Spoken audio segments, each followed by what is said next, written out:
السلام عليكم ورحمة الله وبركاته. ازيكم يا بنات؟ عاملين ايه؟ يا رب دايما تكونوا بخير. النهاردة هنعمل صوص الشوكولاتة باربع مكونات بس: كاكاو، سكر، لبن، اي نوع شوكولاتة متواجد عندك في البيت. مش متواجد خلاص مش لازم، مش ضرورة.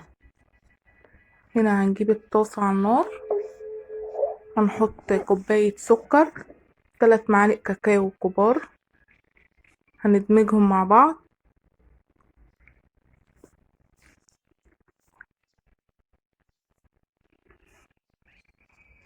او بالطريقة ديت.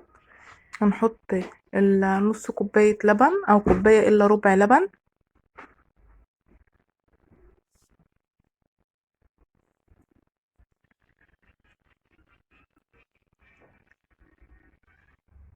كده بعد ما دوبناهم مع بعض.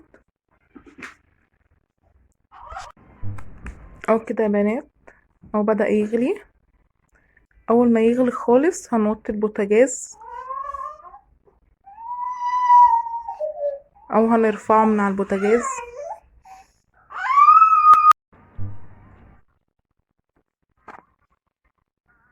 اهي يا بنات غلي اهوت. هنحط بقى معلقة سمنة كبيرة،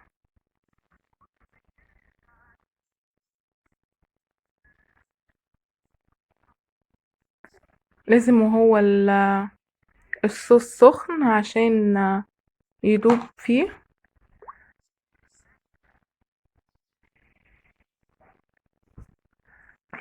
هنحط بقى مكعبين شوكولاتة، اي نوع شوكولاتة متواجد عندك في البيت.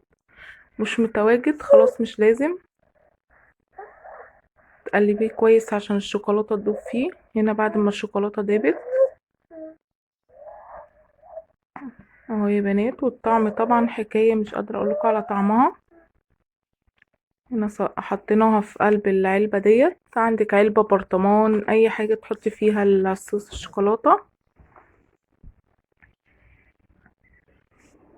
واستنوني في فيديو جديد ووصفة جديدة. ما تنسوش لايك وشير واشتراك، تفعلوا علامة الجرس.